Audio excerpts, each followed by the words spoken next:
The Amityville Horror. It was the early hours of November 13th, 1974, in Long Island, New York.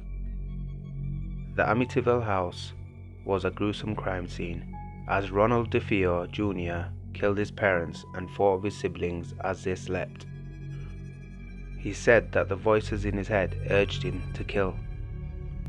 Many believe that he was actually listening to evil spirits that haunted 112 Ocean Avenue, the Amityville Horror House. Authorities found all 6 bodies brutally murdered in their beds. They all appeared to have been shot with a rifle and positioned on their stomachs.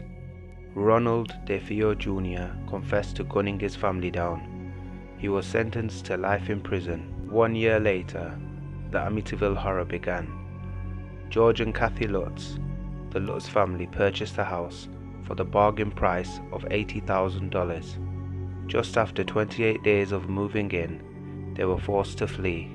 Due to terrifying incidents that they had experienced, green slime would drip down the walls. The feeling of being watched would overcome them.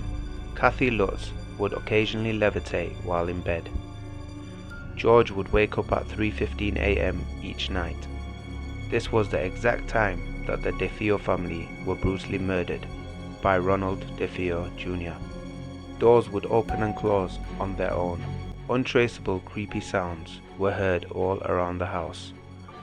Ed and Lorraine Warren, the well-known paranormal investigators, even investigated the Amityville Horror House.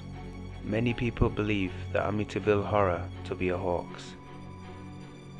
At the same time, people believe that the Amityville house is haunted by many evil spirits.